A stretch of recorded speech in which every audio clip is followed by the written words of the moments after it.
Amém. Então, irmão, se você tem uma Bíblia, eu gostaria que você abrisse ela no Evangelho de Marcos, capítulo 14, versículo 43. Evangelho de Marcos, capítulo 14, versículo 43.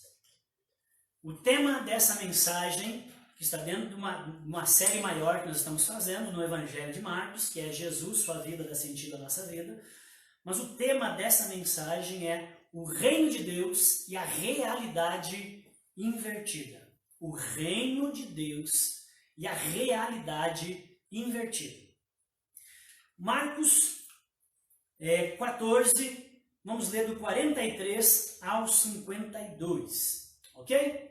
Você pode acompanhar a leitura na projeção ou fazer a leitura aí na Bíblia junto com você, tá bom? Então, Marcos 14, 43. Enquanto ele ainda falava, apareceu Judas, um dos 12.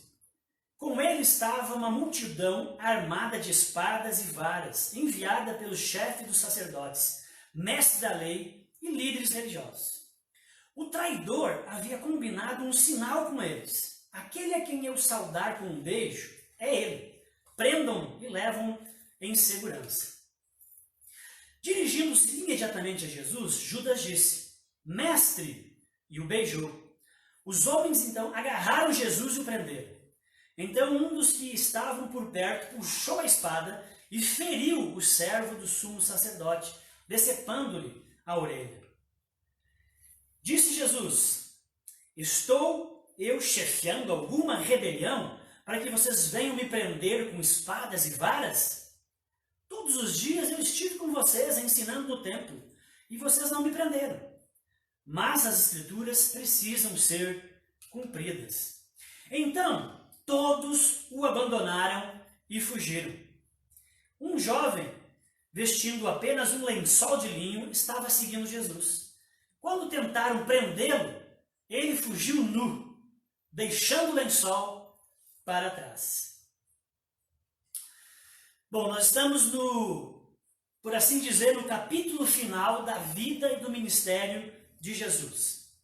Após participar da ceia pascal com seus discípulos, celebrar a ceia do Senhor junto com eles e passar as suas últimas preciosas informações aos 12 discípulos, que viriam ser os 12 apóstolos, Jesus então vai com eles até o Monte das Oliveiras, sai de Jerusalém e vai até o Monte das Oliveiras, fora das muralhas, bem próximo de Jerusalém, a fim de orar.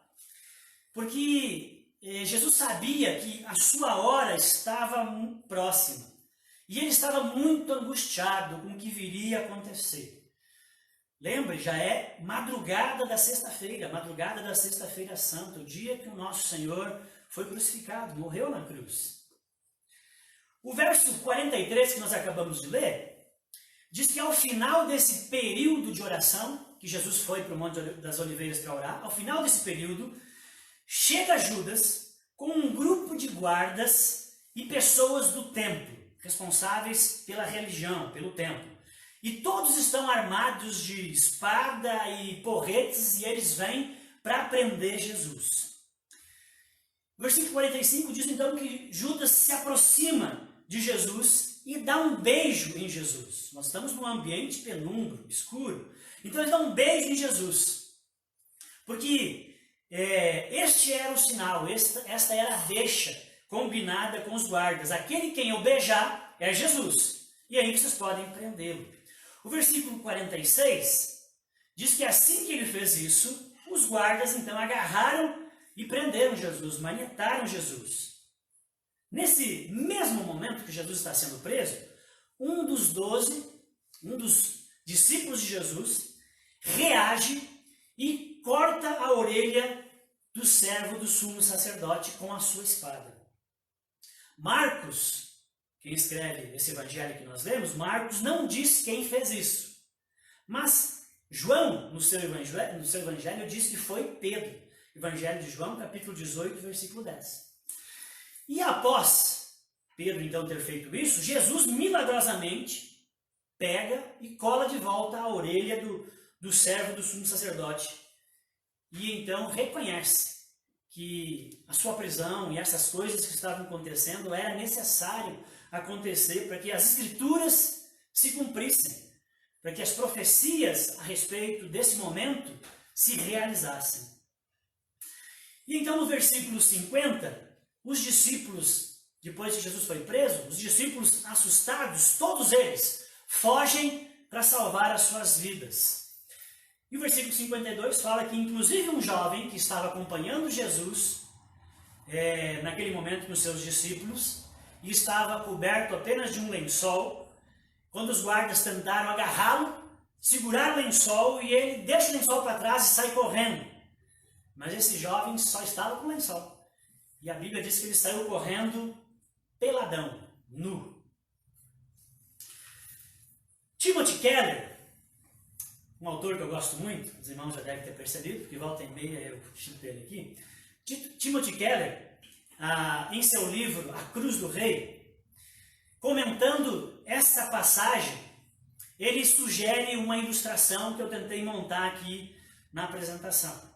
Ele sugere uma ilustração. Imagina que você passa por uma senhora bem idosa numa determinada noite. Num local um tanto deserto, escuro. Ela está sozinha.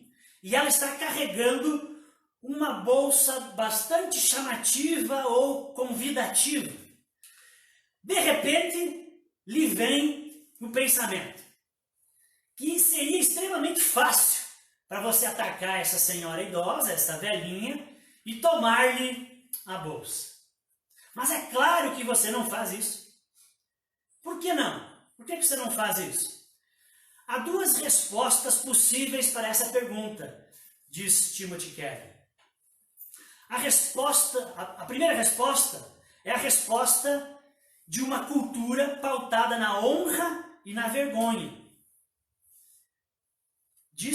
E essa cultura pautada na honra e na vergonha diz que se você fizesse tal coisa com essa velhinha, você seria um crápula, você seria um ser desprezível, um ser indigno, um monstro. As pessoas o desprezariam porque você se provaleceu de uma pessoa mais fraca, você abusou de uma pessoa com menor força que você. Essa abordagem ética é baseada na preocupação consigo mesmo. Você está pensando quase que inteiramente em você. Está pautando a sua decisão de não atacar a velhinha e roubar-lhe a bolsa em questão de honra e reputação. Mas Tim Keller, ele também diz que há uma outra linha de raciocínio que também nos ajuda a refrear essa ação de tomar a bolsa da velhinha. De acordo com essa linha, você imagina quão doloroso vai ser para essa senhora ser assaltada. Quão penoso vai ser para essa idosa ficar sem os seus recursos, o seu dinheiro que estavam na bolsa. Você pensaria, o que pode acontecer com ela e com aquelas pessoas que dependem do seu auxílio se ela ficar sem o dinheiro que foi roubado na bolsa?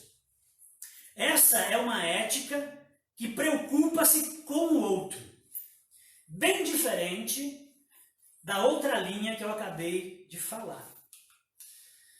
Mas eu pergunto para você, quantos de vocês tomariam a bolsa da senhora idosa? Claro que eu imagino que ninguém de todos vocês que são pessoas civilizadas que estão me assistindo nesse momento. Eu imagino que ninguém tomaria a bolsa da idosa. Mas, qual linha você tomaria para fazer tal decisão? A primeira ou a segunda? As pesquisas mostram que a maioria das pessoas seguiriam a segunda linha. Talvez você não saiba, mas o conceito de colocar a outra pessoa em primeiro lugar antes de você mesmo é uma ideia que nasce com o cristianismo, é uma ideia oriunda da fé cristã. O sistema baseado na cultura de honra e reputação era o que dominava as culturas até a chegada do cristianismo. Um sistema baseado na honra mostra a ética de alguém que se preocupa apenas consigo mesmo. Enquanto um sistema baseado na caridade, no interesse pelo outro, mostra uma ética que se preocupa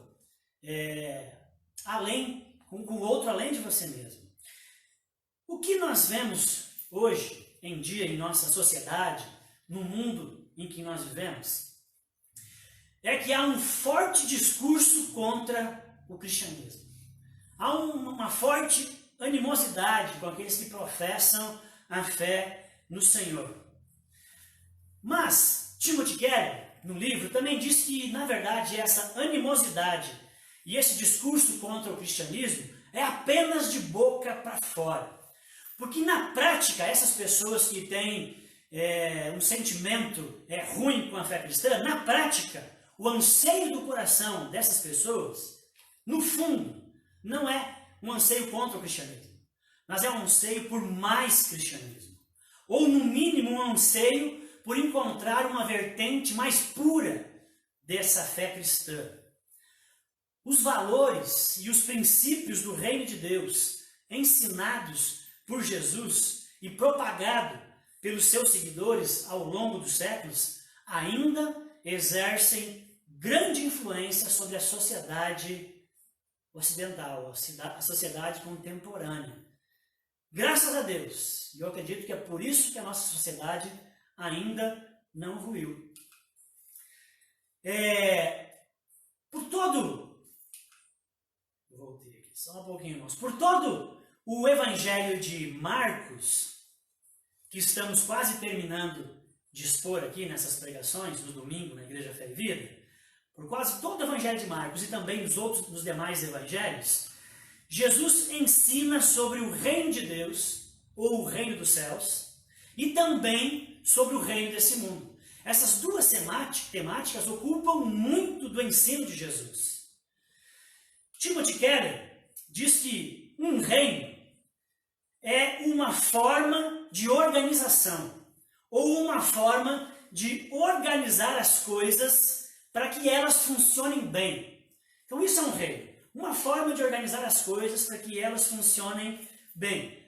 Por exemplo, quando um novo técnico assume a equipe esportiva que você torce, ou um novo gerente assume a empresa e começa uma nova administração, muitas vezes, dependendo do caso da empresa, se torna necessário as pessoas pendurarem lá uma faixa dizendo sob nova direção.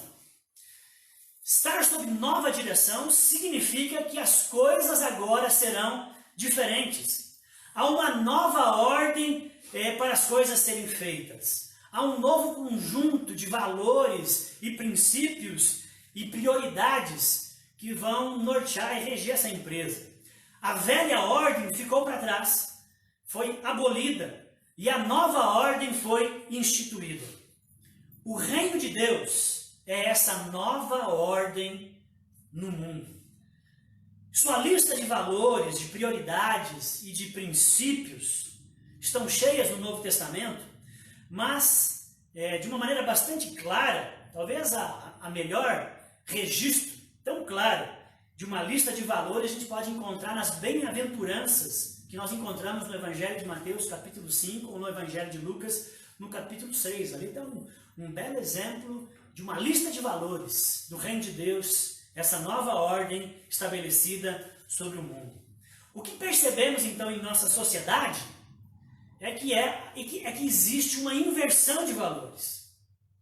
Nós percebemos que a realidade da vida ela está invertida. Os cristãos que fazem parte do reino de Deus, que abraçaram essa causa, que seguem esses valores, os cristãos eles valorizam o que o mundo considera insignificante. e suspeitam daquilo que o mundo considera desejável. As coisas que o mundo coloca no fim da lista estão no topo da lista do reino de Deus. Então há uma inversão da realidade. O que está no topo da lista do mundo é o poder, o dinheiro, o sucesso, o controle, o reconhecimento. Mas o que está no topo da lista do reino de Deus é a humildade, a abnegação, a fragilidade, a caridade, serviço. Esses dois reinos, o reino de Deus e o reino desse mundo, esses dois reinos, esses dois sistemas de governo, essas duas maneiras de administrar a realidade, se encontraram de forma bastante dramática no jardim do Getsemane. E também se encontram, talvez de uma forma também dramática, nas nossas vidas. E eu quero apresentar 2 pontos desse drama, desses dois reinos. Eu quero apresentar para você 2 pontos. O primeiro ponto desse drama é a verdadeira revolução. E então eu quero ler com você o Evangelho de Marcos, capítulo 14, nós vamos ler do 43 ao 46 novamente, do 48 e 49. E logo falava ele ainda, quando chegou Judas, um dos 12, e com ele, vindo da parte dos principais sacerdotes, escribas e anciãos, uma turba com espadas e porretes. Ora, a minha leitura deve estar diferente da que está projetada. Ora, o traidor tinha lhe dado esta senha: aquele a quem eu beijar é esse, prendei-o e levai-o com segurança. E logo que chegou, aproximando-se, disse-lhe: mestre, e o beijou. Então lhe deitaram as mãos e prenderam. 48. Disse-lhe Jesus: saístes com espadas e porretes para prender-me como um salteador. Todos os dias eu estava convosco no templo ensinando, e não me prendestes, contudo, é para que se cumpram as Escrituras. Bom, Judas e o grupo vêm até Jesus armados de espadas e porretes. Eles vêm para encontrar Jesus no Monte das Oliveiras, eles vêm preparados para a guerra, para o embate, para a peleia. Afinal de contas, Jesus ensinava constantemente sobre o reino. E todo reino tem a seu dispor uma força de guerra, e essa força, ela é muitas vezes usada para chegar ao poder. Então eles vêm armados, porque eles acreditam também na força da espada. Mas Jesus pergunta para eles: por acaso estou na frente de alguma rebelião, para vocês virem a mim com espadas e porretes e com força militar? Eu estou à frente de alguma rebelião, por acaso? Uma rebelião é um movimento que recorre a táticas violentas para derrubar a ordem vigente e tomar o poder, estabelecendo então uma nova ordem. Isso é uma rebelião. Judas e sua turma vieram com espadas porque acreditavam que Jesus estabeleceria sua nova ordem pelo método tradicional, pelo método natural, ou seja, por meio da força, por meio da tomada do poder, ou seja, pela espada. Ao que Jesus responde para eles quando eles aparecem lá com todo um aparato de guerra: vocês não me conhecem, pelo visto. Nada sabem sobre a natureza da minha missão e nada sabem sobre o reino que eu pertenço. O reino de Deus é diferente do reino desse mundo. O reino de Deus, o reino de nosso Senhor Jesus Cristo, é absolutamente diferente do reino desse mundo. No reino de Deus, é como Zacarias profetizou no capítulo 4, versículo 6, não por força, nem por violência, mas pelo meu Espírito, disse Zacarias. E assim é o reino de Deus. Então, o reino de Deus e a revolução que o reino de Deus faz é um tipo diferente de revolução.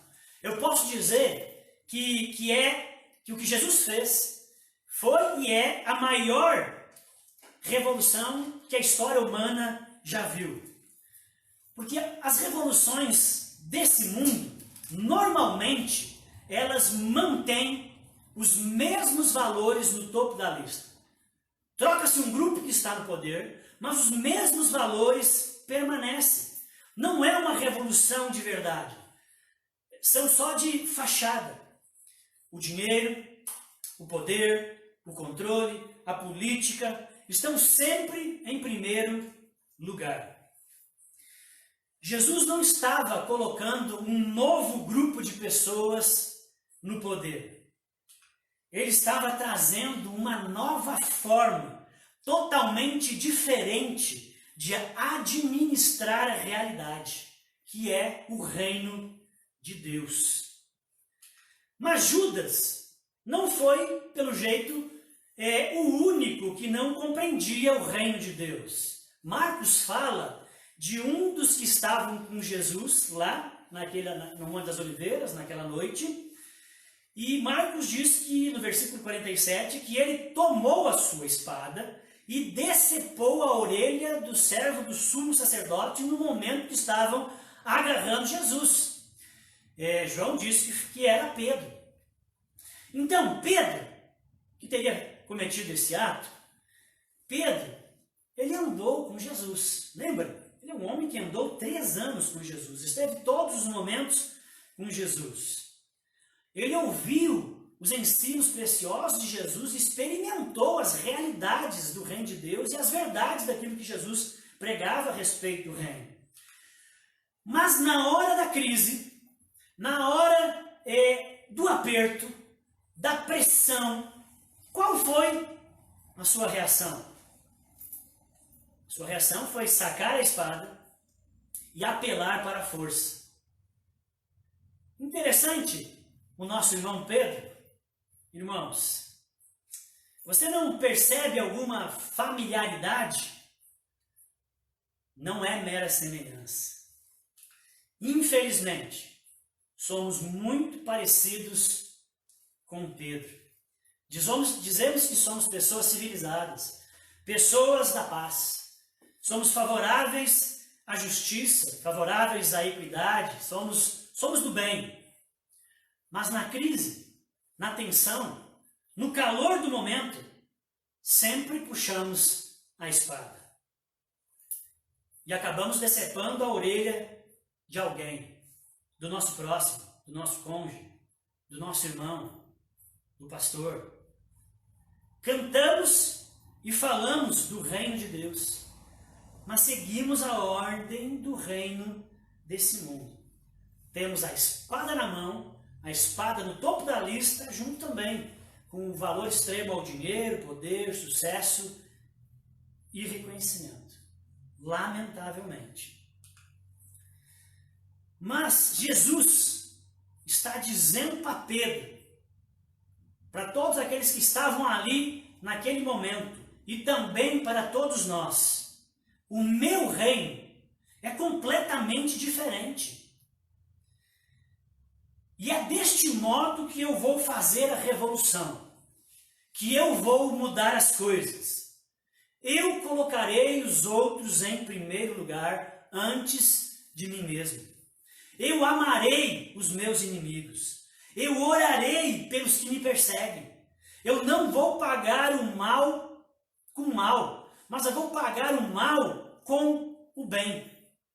Eu abrirei mão do poder e da minha vida. A minha revolução, ela será feita sem espada. E ela será a verdadeira revolução. No topo da lista estará a caridade, a humildade, a abnegação, a fragilidade, o serviço ao próximo.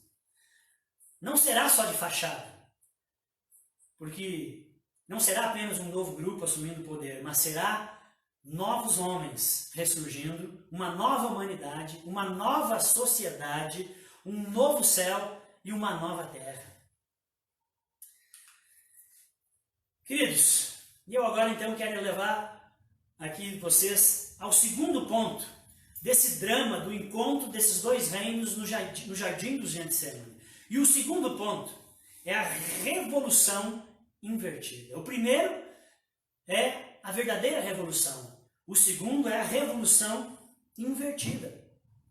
E eu queria agora novamente ler com você o que diz o Evangelho de Marcos. O que está projetado, se eu não me engano, está na NVI, mas eu vou ler na revista atualizada. Que diz: então, deixando-o todos, fugiram. Seguiu um jovem, coberto unicamente com um lençol, e lançaram-lhe a mão, mas ele, largando o lençol, fugiu desnudo, pelado. O versículo 50 diz que, depois que Jesus foi preso, todos fugiram, todos o deixaram. Na primeira prova de fogo, dá para se dizer, ao longo de todos os 3 anos, teve algum outro momento, um tempo tenso, com risco de vida, no meio do mar, tempestade, alguma afronta com os líderes dentro do templo, mas na primeira real prova de fogo, todos aqueles que andaram com Jesus nos últimos anos o deixaram e fugiram. Os 11 fugiram. E um jovem que o acompanhava também fugiu. A tradição diz que esse jovem possivelmente é o próprio Marcos, que era um jovem na época que estava lá. A tradição cristã diz, a Bíblia não dá nome a esse jovem. Só que esse jovem fugiu pelado porque perdeu o lençol que estava ao redor dele na fuga. Por que esse jovem estava pelado, estava com lençol? Eu não sei, irmãos. É uma das perguntas que eu quero perguntar quando chegar no céu. Mas o fato é que esse jovem fugiu peladão. Então todos, sem exceção, falharam com Jesus. Ao narrar essa história do jovem que fugiu nu, e só tem aqui no Evangelho de Marcos, não é à toa, ele quer nos comunicar alguma coisa. Mas ao narrar essa história do jovem que fugiu nu, talvez Marcos pode estar querendo nos lembrar da história de um outro jardim, de uma outra história que aconteceu muito tempo atrás, que era o Jardim do Éden. Lá, outras 2 pessoas, também nus, foram postas à prova e também falharam. De uma forma ou de outra, todos ao serem testados, tanto no Éden como no Getsemane, todos falharam. E de alguma maneira falharam porque usaram a espada. E então fugiram envergonhados. Mas irmãos, tem algo diferente aqui. Nesse outro jardim, no Getsemane, há um homem que vai passar no teste e que não falhará. É o nosso Senhor, Jesus. Jesus, ele permanece firme. Ele não pensa em si mesmo. Ele não foge da raia. Ele enfrentou a espada desse mundo. E ainda algo pior. Ele enfrentou a espada da justiça divina. Depois que Adão e Eva foram expulsos do paraíso, o livro de Gênesis nos diz que Deus colocou nas portas do Éden, e Éden significa lugar de delícias, o local da habitação de Deus, Deus colocou lá um anjo com uma espada flamejante, que é o anjo da justiça. E agora, Adão e Eva, ou a humanidade, por causa desse anjo que está na porta do Éden, eles não têm mais como regressar à presença de Deus. A presença de Deus se fechou para eles, e o local de delícias. O único jeito é a humanidade enfrentar o anjo e a sua espada flamejante. Mas o problema é que homem nenhum é capaz de enfrentar o anjo com a sua espada e prevalecer. Mas Jesus, naquele outro jardim, há 2000 anos atrás de nós, encarou a espada deste mundo, e a pior espada, como eu disse, a espada da justiça divina, e triunfou na cruz. Naquele jardim, ele permaneceu firme. Ele não fugiu, ele não desistiu. Ele ficou firme por Adão. Ele ficou firme por Eva. Ele ficou firme por mim e por você. O tema desta mensagem é o reino de Deus e a realidade invertida. Porque a ênfase que há nesse mundo que nos cerca, a ênfase que a cultura dá às questões de poder, de reconhecimento, de sucesso pessoal, parecem-nos muito convincentes.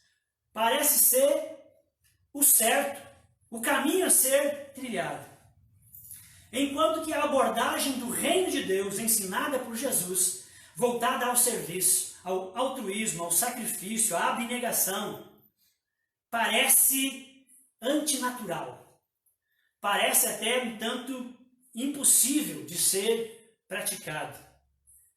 Inclusive em termos emocionais e psicológicos. Quem ouve Jesus falar que ele valoriza a fraqueza, que ele valoriza o sofrimento, a humildade, logo pensa, isso é loucura, isso aí é masoquismo, isso não é saudável, não tem como viver desse jeito, ensinado por Jesus. E sabe de uma coisa? Você tem a absoluta razão em pensar isso. Quando vemos Jesus cuidando dos pobres, perdoando os seus agressores, os seus inimigos, sacrificando a sua vida em função daqueles que não merecem, vivendo uma vida de amor, piedade e serviço ao próximo, preocupando-se com o outro antes de si mesmo, dizemos: eu nunca conseguirei viver assim como Jesus. E você está certo. Não conseguiremos mesmo. Ter Jesus apenas como um exemplo a ser seguido, apenas como um exemplo a ser seguido, vai acabar com você. Mas ter Ele em seu coração, como o Cordeiro de Deus que tira o pecado do mundo, o nosso Salvador, então Ele salvará a sua vida. Na cruz, Jesus recebeu o que não merecia, para que eu e você recebêssemos na nossa realidade de vida o que Ele merecia. Quando você compreender toda essa inversão e compreender que tudo isso foi por você, quando isso calar no seu coração, quando a cegueira dos seus olhos forem desfeitas, então você mudará, eu tenho certeza.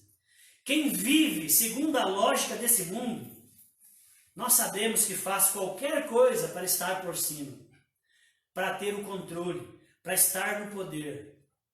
Faz qualquer coisa para não perder o emprego. Faz qualquer coisa para realizar um bom negócio ou para não perder um bom negócio. Se precisar, mente. Se precisar, rouba. Se precisar, engana, trai. E faz isso sem pensar muito. Mas quem vive pelas regras do reino de Deus, sabe que perder o emprego, perder um bom negócio, perder talvez até mesmo a reputação, não é nada agradável, dói. Mas sabe também que a dor e o sofrimento decorrente dessas coisas, muitas vezes são sinais de que o reino de Deus está próximo. Conforme diz Mateus, capítulo 16, 25, quem perder a sua vida por amor de mim, por minha causa, achá-la-á. Os cristãos verdadeiros, eles são livres, livres para abrir mão de poder, livres para abrir mão de dinheiro e de reconhecimento, porque essas coisas não estão mais no topo de sua lista. E por isso, então não controla mais as suas vidas, seus desejos, anseios e paixões. Quando vemos que fomos justificados, salvos, adotados, remidos por Cristo, de maneira gratuita, sem que merecêssemos, E mais, e somos amados por Deus, com o mesmo amor que Deus tem por Jesus. Esse mesmo amor que Deus tem pelo seu Filho, Ele tem por nós. A realidade volta ao eixo normal. Isso muda a maneira como olhamos para o poder. Isso muda a maneira como olhamos para dinheiro, posição social, reputação, reconhecimento. Essas coisas não mais nos controlam. Somos pessoas livres. Trabalhamos ainda. Sonhamos ainda. Desejamos ainda. Queremos crescer.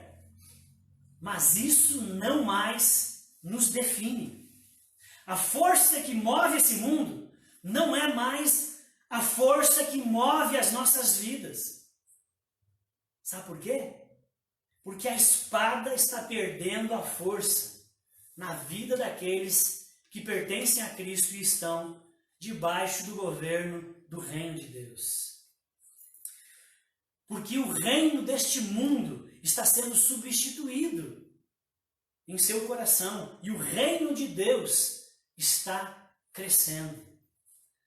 A falta não é mais aquilo que te move a agir. A falta não é mais o que determina a sua agenda, mas sim aquilo que você é em Cristo, mas sim aquilo que você já tem em Cristo. Então, a partir desse deslumbre, desse entendimento do Evangelho, daquilo que Cristo e o seu reino e os seus princípios significam e são, nós somos tomados de uma imensa satisfação que enche a nossa vida e que nos impulsiona todo novo dia. Queridos, você que me ouve, você que está aí até agora, não viva pela espada. Não saque a espada nos momentos de crise, de pressão da sua vida. Subverta a crise.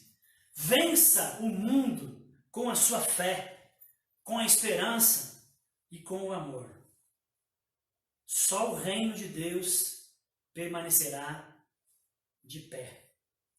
Faça parte dessa revolução do bem. Seja um discípulo de Jesus. Obedeça a sua palavra. Siga os seus preceitos. E a inversão vai acontecer na sua vida. Não é que os cristãos é que têm uma lista invertida. Os cristãos passaram a viver a realidade verdadeira. Mas aquele que está longe do reino de Deus e longe de Cristo, sim, está vivendo de cabeça para baixo. Só o reino de Deus é que vai ficar de pé. Faça parte dessa revolução, seja um discípulo de Jesus. Amém? Quero convidar você para baixar sua cabeça e nós fazemos uma oração. Querido Deus, eu quero colocar agora diante do Senhor cada um dos meus irmãos e todos aqueles que participaram desse culto e ouviram toda essa mensagem. Deus, em uma parte ou toda ela, Pai, em nome de Jesus. Senhor, assim como no Getsemane, Deus, havia ali, Deus, uma briga entre dois reinos.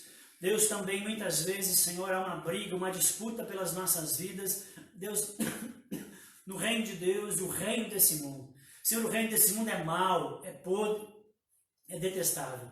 Deus, ajuda-nos a perceber as artimanhas e os valores e princípios errados desse mundo que ainda estão nas nossas vidas. Ajuda-nos, Senhor, verdadeiramente a abraçar o Teu reino, abraçar a Sua causa, o Seu discurso e viver por ela.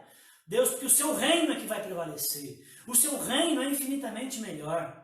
Senhor, ajuda-nos a sermos, Senhor, dessa nova sociedade, a sermos, Deus, dessa nova humanidade.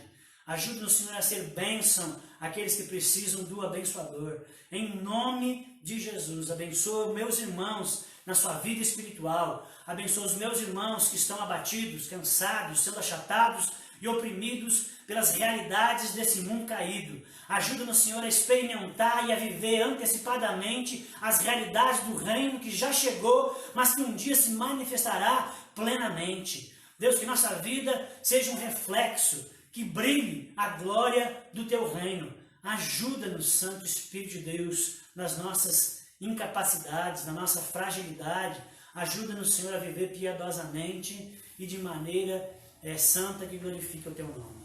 Sem a Sua ajuda nós não conseguiremos. Então nos submetemos a Ti, Deus, e reconhecemos que o Senhor é bom, que a Sua vontade é boa, perfeita e agradável. Te amamos, Senhor. Entra no coração das pessoas que estão aí me ouvindo e que não Te conhecem. Não Te conhecem de uma maneira pessoal, amiga. Entra nas suas vidas, Deus, e faz morada ali, e que de fato essas pessoas possam tê-lo como Senhor e Salvador das suas vidas. Em nome de Jesus. Amém e amém.